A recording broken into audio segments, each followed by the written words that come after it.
Hello students, welcome to tutor classes commerce. This is Sunil Sharma. आप सभी का आज के वीडियो सेशन में स्वागत है गाइस। अब डे बिफोर एग्जाम जबरदस्त तैयारी हो जाए, इसके लिए ये वीडियो लेके आया हूँ आपके लिए।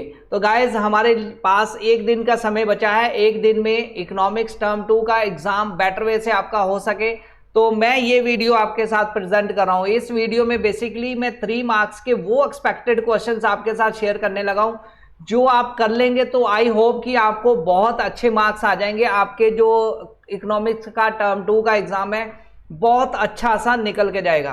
तो गाइस, बिना टाइम वेस्ट किए हुए आगे बढ़ते हैं, क्योंकि मैं यहाँ ट्यूटर क्लासेस कॉमर्स पर आपके साथ कॉमर्स से रिलेटेड आपके वीडियोस प्रेजेंट करता रहता हूँ, लेक्चर्स वीडियो देता रहता हूँ। और इकोनॉमिक्स, बिजनेस स्टडी हो चाहे अकाउंट्स हो, आपको टाइम टू टाइम मैंने यहाँ पे काफ़ी आपके साथ शेयर किया है कंटेंट। तो आई होप कि मैंने जो मेहनत की है आपके लिए काफ़ी फ्रूटफुल होगी। यस, तो गाइस, ये जो क्वेश्चंस हैं ये मैं 94 क्वेश्चंस वो निकाल के लाया हूँ। बहुत एक्सपेक्टेड क्वेश्चन है, बहुत अच्छे क्वेश्चंस हैं। इन क्वेश्चंस को आप गो थ्रू जरूर कर लेना। इन क्वेश्चंस के मैंने आंसर भी दिए हैं क्योंकि टाइम आपका बच सके, क्योंकि अब टाइम वेस्ट नहीं करना। आज का दिन है, आज का दिन आप बेटर वे से लगा सकें, क्योंकि अगर क्वेश्चन के आंसर ढूंढने में आप टाइम लगाएंगे और खुद सोचेंगे, हो सकता है कि आपके क्वेश्चंस और आपके आंसर्स उसके साथ एग्जैक्ट क्या आने चाहिए वो मैच ना हो पाए। तो इस बात को ध्यान रखते हुए मैंने आपका टाइम भी बचाया है और साथ आपको ये क्वेश्चंस दे रहा हूँ। तो गाइस, बढ़ते हैं आगे, इन क्वेश्चंस के ऊपर देखते हैं। तो देखिए गाइस, ये है national income and related aggregate के कुछ मोस्ट एक्सपेक्टेड क्वेश्चन। 3 मार्क्स की रेंज में आ सकते हैं, 2 मार्क्स में भी आ सकते हैं। तो गाइस, फर्स्ट क्वेश्चन की तरफ जंप करते हैं। फर्स्ट क्वेश्चन यहाँ पे क्या दिया हुआ है, are the following included in estimation of the national income of a country, give reasons. तो इस तरह का क्वेश्चन आपको एक जरूर क्वेश्चन बनेगा, क्योंकि आपका जो सैंपल पेपर दिया गया है सीबीएसई की तरफ से उसमें भी इस तरह का एक क्वेश्चन जरूर आया है। तो गाइज, ये क्वेश्चन बनता ही बनता है कि क्या इसको नेशनल इनकम में एस्टिमेशन में इंक्लूड किया जा सकता है कि नहीं किया जा सकता, ये क्वेश्चन। तो गाइज, फर्स्ट क्वेश्चन क्या है, रेंट फ्री हाउस और to an employee by an employer. मतलब आप एम्प्लॉयर ने मतलब फ्री ऑफ कॉस्ट उसको हाउस दे दिया है एम्प्लॉय को, क्या ये नेशनल इनकम में कंसिडर किया जाना चाहिए कि नहीं। तो गाइस, इसका आंसर एग्जैक्ट आएगा, it should be included in national income because it is the part of compensation of the employee salary in kind.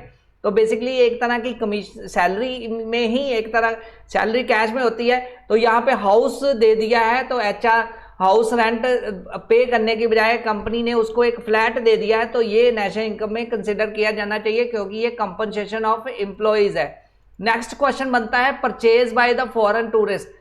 Foreign tourist आए हैं इंडिया में, उन्होंने परचेज किया है कुछ, तो क्या वो नेशनल इनकम में इंक्लूड हुआ होगा कि नहीं। Yes, it is included in national income, क्योंकि जो इंडियन है it is the final consumption expenditure on the domestic product. तो ये डोमेस्टिक प्रोडक्ट पर फाइनल कंजम्पशन एक्सपेंडिचर्स है। Purchase of a truck to carry goods by the production unit, production unit की तरफ से अगर परचेज किया गया है ट्रक, वो इसमें इंक्लूड होगा कि नहीं। Purchase of a truck to carry goods by the production unit, production unit की तरफ से परचेज किया गया है truck to carry goods and मतलब गुड्स एंड सर्विसेज की प्रोडक्शन करने के लिए, गुड्स एंड सर्विसेज मतलब एक जगह से दूसरी जगह डिलीवर करने के लिए परचेज किया गया है प्रोडक्शन हाउस की तरफ से। तो it should be included in national income because it is an addition to the capital stock of the production unit. तो ये इंक्लूड किया जाना चाहिए क्योंकि it is part of the production, ठीक है, कैपिटल स्टॉक है, तो इसलिए इसको भी इंक्लूड किया जाना चाहिए। नेक्स्ट जो 4th नंबर क्वेश्चन बनता है, payment of the wealth tax by the house hold, क्या ये कंसिडर किया जाना चाहिए कि नहीं किया जाना चाहिए। तो it should not be included in national income because it is compulsory transfer payment. Compulsory transfer payment जो होती है वो उसको कंसिडर नहीं किया जाता। And paid from the past saving of the tax payer, तो पास्ट सेविंग से पे किया जा रहा है हाउस होल्ड की, तो बेसिकली ये कंसिडर नहीं किया जाएगा। तो इस तरह के क्वेश्चंस बनेंगे गाइस। नेक्स्ट क्वेश्चन की तरफ जंप करते हैं। Yes, will the following be included, ये आपने ध्यान में रखना, will be included in the gross domestic product या domestic income of India, give the reason for the each answer. क्या ये डोमेस्टिक इनकम में कंसिडर किए जाने चाहिए या नहीं किए जाने चाहिए, आपने इसका आंसर देना है।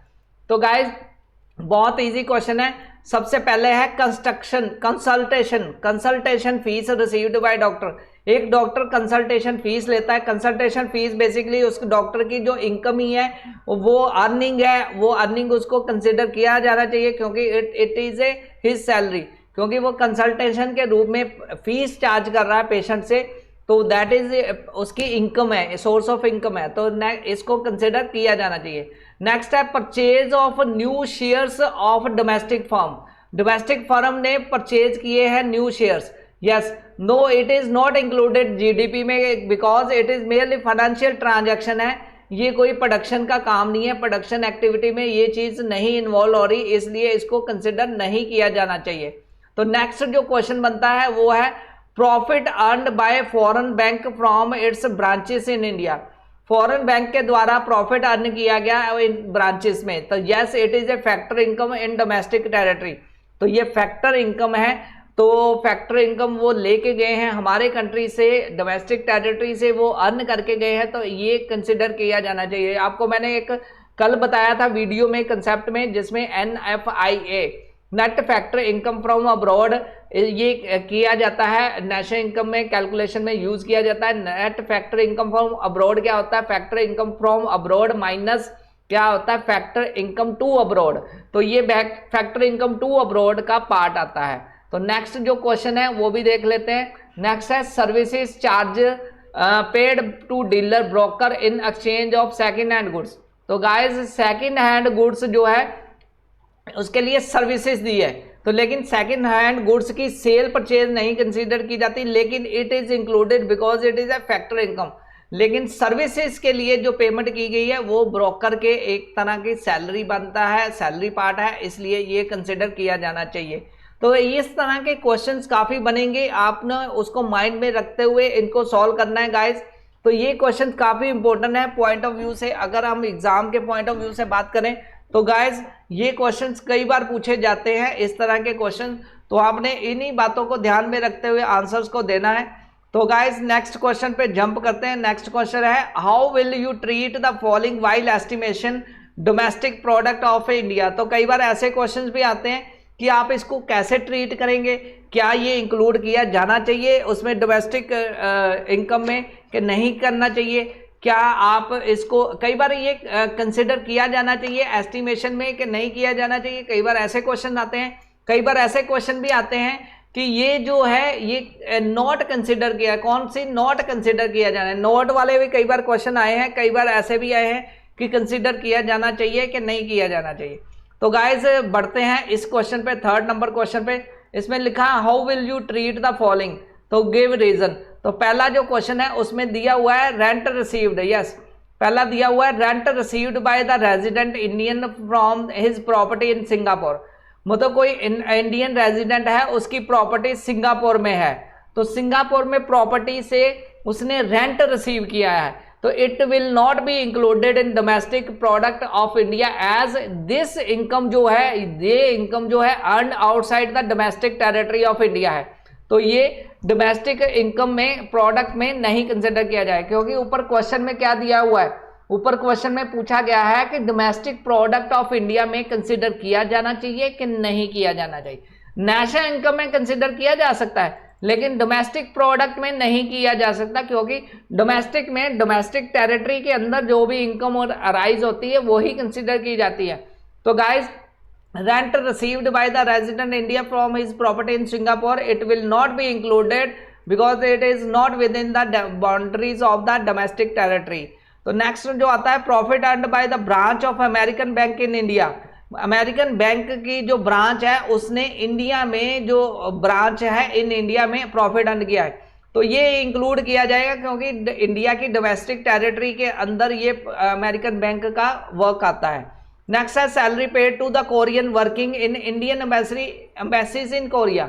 तो again it will be the part of the domestic product of India because this income is earned within the domestic territory of India. Indian embassy जो है, Indian embassy in Korea, Indian embassy जो है वो territory में आता है Indian, तो Korea is as located within the domestic territory of India. जो कोरिया की एम्बेसी है Indian embassy in Korea is treated as located within the domestic territory of India. तो ये डोमेस्टिक टेरिटरी का part consider किया जाता है, इसलिए इसको भी कंसिडर किया जाना चाहिए डोमेस्टिक इनकम में। नेक्स्ट जो क्वेश्चन है काफी इंपॉर्टेंट क्वेश्चन है गाइस। अभी तक हमने जो क्वेश्चंस किए उसमें बेसिकली हमने किया कि क्या ये इंक्लूड आना चाहिए, क्या नहीं आना चाहिए, तो किस चीज में इंक्लूड हो रहा है। अगर नेशनल इनकम में हो रहा है तो आपने उसके पॉइंट ऑफ व्यू से सोचना है। अगर डोमेस्टिक टेरिटरी की बात कर रहा है, डोमेस्टिक इनकम की बात कर रहा है, तो वो डोमेस्टिक इनकम में इंक्लूड होना चाहिए।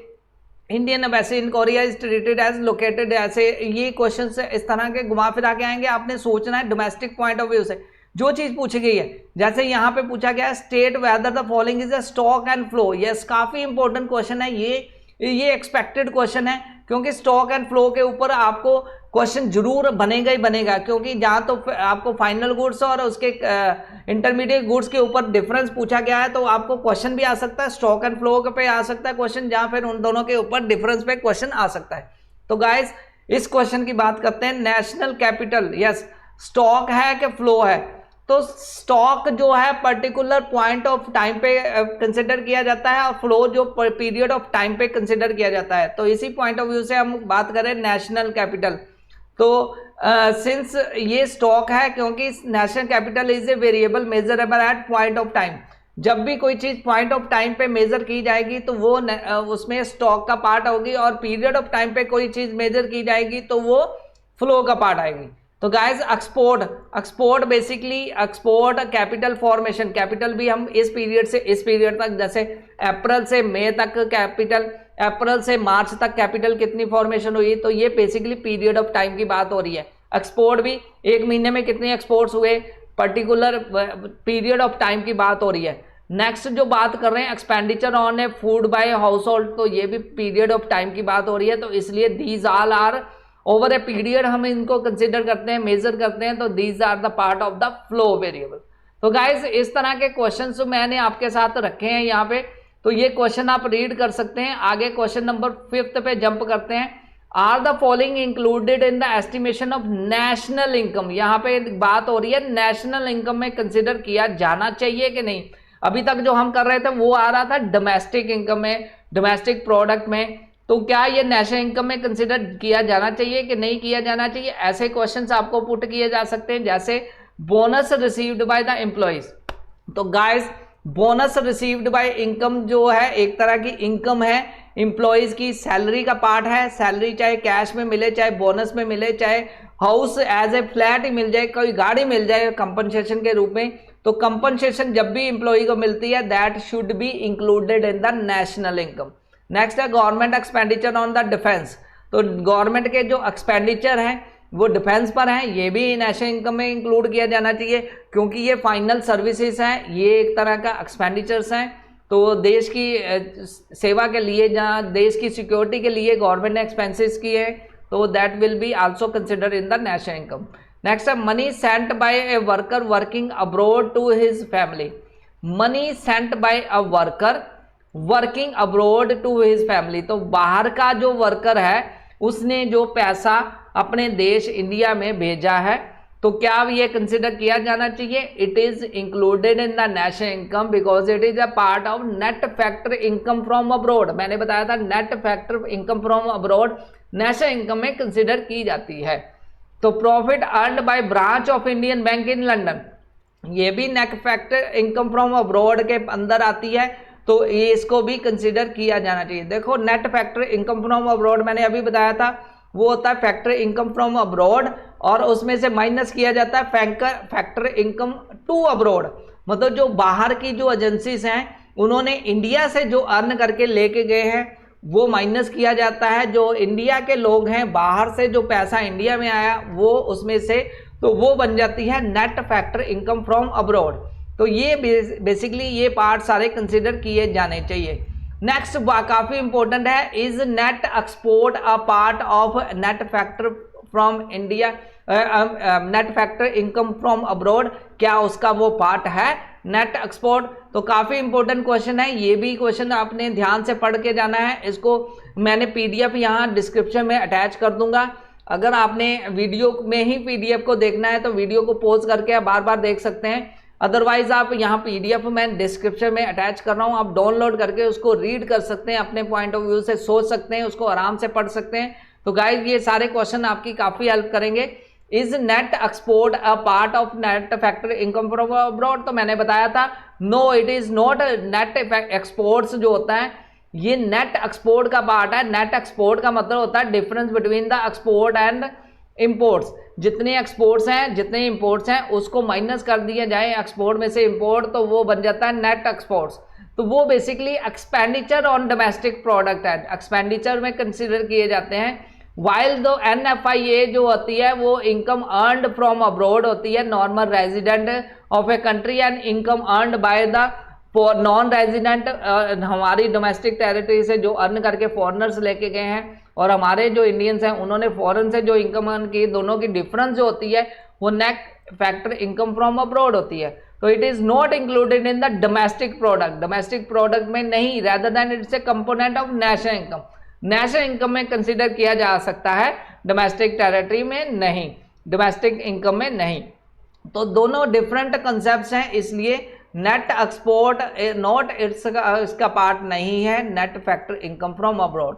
तो आज के इस वीडियो में इतना ही।